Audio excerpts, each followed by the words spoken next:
La Terre, notre belle planète bleue. Dans les films, elle est toujours sauvée par un super-héros.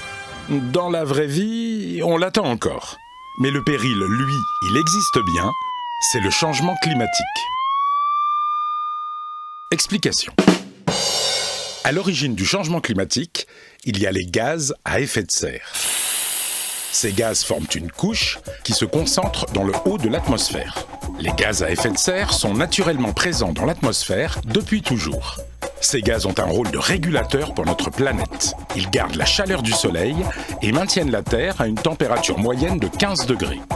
Sans eux, il ferait très froid, environ moins 18 degrés. Depuis la révolution industrielle, les activités humaines ont provoqué l'augmentation artificielle des gaz à effet de serre. Le filtre s'est transformé en une couche de plus en plus dense qui forme comme un manteau autour de la Terre et retient plus de chaleur. C'est ce qui provoque le réchauffement de la planète. D'après les scientifiques, la température moyenne de la Terre devrait augmenter de 1 à 5 degrés d'ici 2100. 5 degrés, ce n'est pas énorme, me direz-vous. Détrompez-vous. Depuis la fin de la dernière ère glaciaire, il y a 10 000 ans, et aujourd'hui, la Terre s'est justement réchauffée de 5 degrés. Le réchauffement de la planète modifie les équilibres naturels. Température, régime des vents et des pluies, biodiversité, acidité de l'océan. Dans l'hypothèse la plus pessimiste, les océans auront grimpé de 82 cm d'ici la fin du siècle. 700 millions de personnes devront quitter leur logement et trouver refuge ailleurs. L'augmentation de la température moyenne de la Terre accentue l'évaporation de l'eau. Le cycle de l'eau se modifie, avec pour conséquence plus de pluie au nord et de sécheresse au sud, et des événements climatiques extrêmes plus fréquents. Le réchauffement de la planète va aussi avoir des effets sur notre santé. Certains insectes, comme le moustique tigre, apparaissent dans des régions où on ne les avait jamais vus.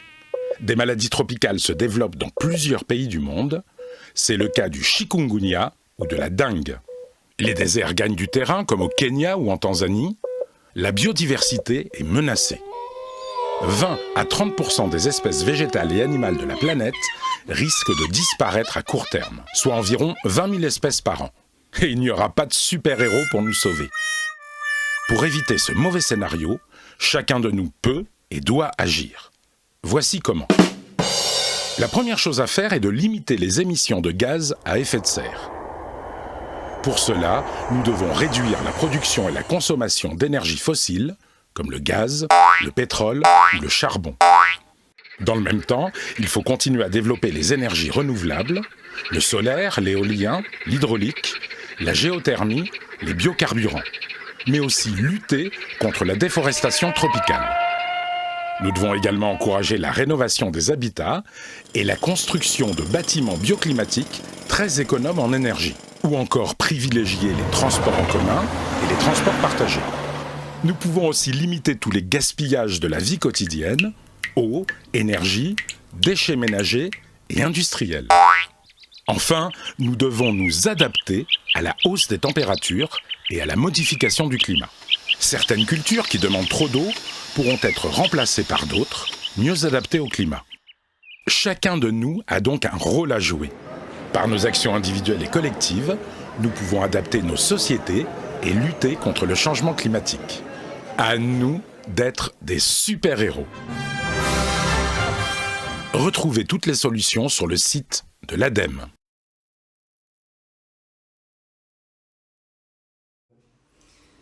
Bonjour à tous. Donc, je souhaitais m'adresser à l'ensemble des classes aujourd'hui pour faire une petite intervention sur le sujet du développement durable.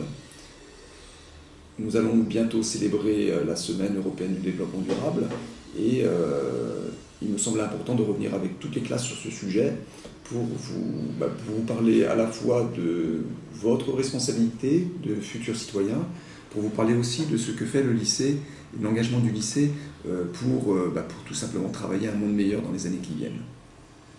Vous entendez tous les jours parler d'urgence climatique, de flux migratoires, de réchauffement de la planète, de hausse du niveau de la mer, et puis finalement vous avez peut-être des difficultés à mettre du lien entre tous ces événements qui sont des événements qui nous concernent. Ce sont des événements qui nous concernent et ce sont des événements surtout qui sont le résultat de l'action de l'homme.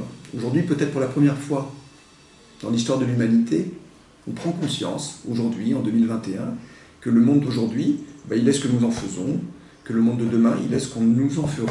Alors quand je dis nous, c'est nous les adultes, et puis vous, les élèves, qui sommes de futurs adultes, qui auront à nous remplacer un jour pour faire vivre ce pays.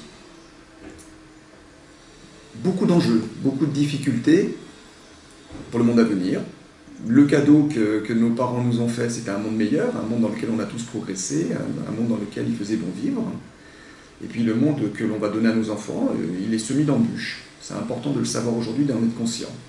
Et il est important qu'on agisse, qu'on s'engage tous les uns et les autres.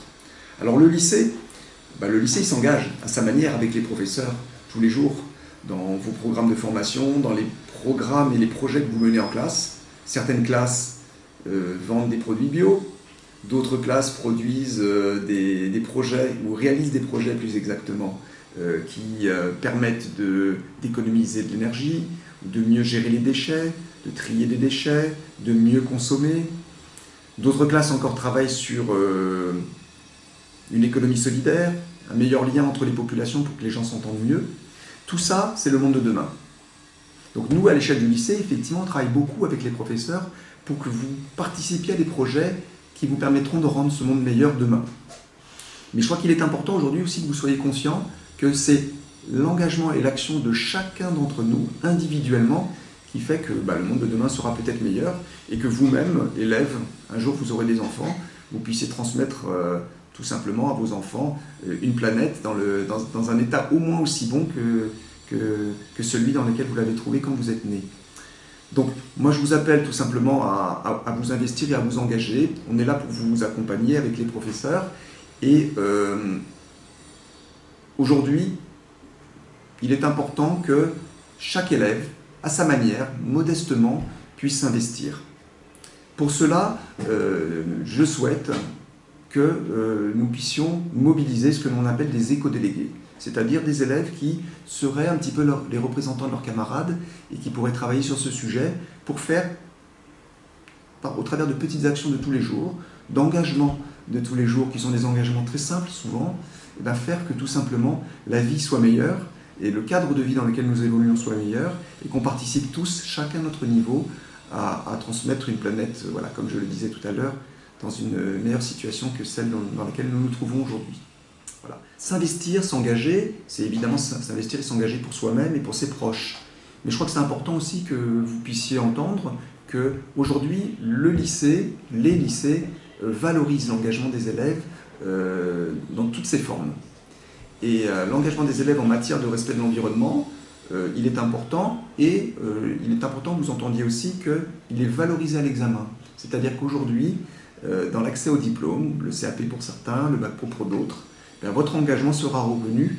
Et moi, je m'engage évidemment à ce que le travail et l'investissement de chacun d'entre vous puissent être pris en compte dans la présentation aux épreuves de l'examen, de CAP notamment et de bac professionnel. Voilà. Donc je compte sur vous.